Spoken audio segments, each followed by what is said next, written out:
Doctrine and Covenants 28 was given through Joseph Smith to Oliver Cowdery to clarify some confusion regarding Oliver's revelatory role and the revelatory role of others. Here's the backstory. Two related episodes involving Oliver Cowdery seem to have converged to bring about this revelation. The first episode, which occurred a month or so before this revelation was given, involved a stinging letter from Oliver to Joseph, rebuking him for including a particular line in Doctrine and Covenants 20.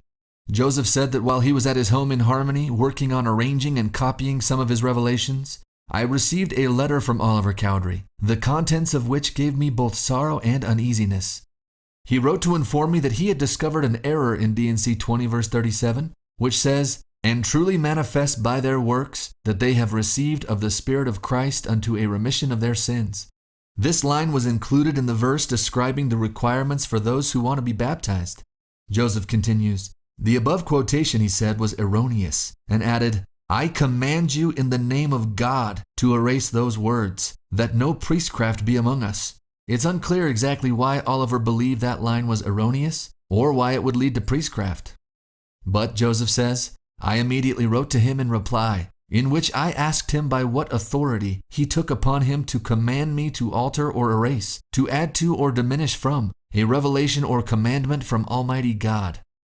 A few days later, Joseph traveled up to the Whitmer home in Fayette where Oliver was staying, and to his dismay he said, "I found the Whitmer family in general of his opinion concerning the words above quoted, and it was not without both labor and perseverance that I could prevail with any of them to reason calmly upon the subject." Over time, however, Joseph reported that I succeeded in bringing not only the Whitmer family but also Oliver Cowdery to acknowledge that they had been in error and that the sentence in dispute was in accordance with the rest of the commandment. So that's episode 1.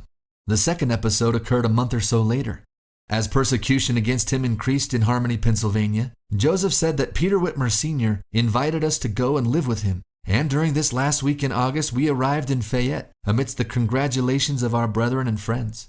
To our great grief, however, we soon found that Satan had been lying in wait to deceive.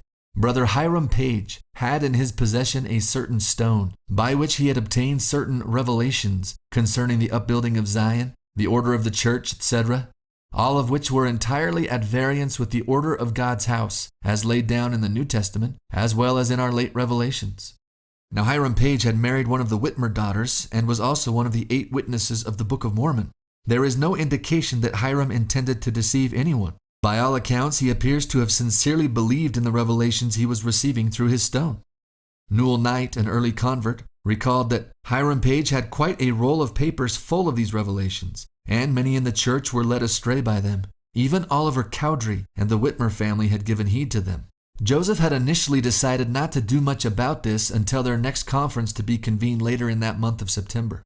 But he said, finding that many, especially the Whitmer family and Oliver Cowdery, were believing much in the things set forth by this stone, we thought best to inquire of the Lord concerning so important a matter. And Doctrine and Covenants 28 was the result of this inquiry. So within less than 2 months between episodes, Oliver Cowdery had twice been at odds with Joseph, either commanding him to change a line from a revelation or believing that someone other than Joseph was receiving revelations for the church. Both of these issues are directly addressed by the Lord in this section.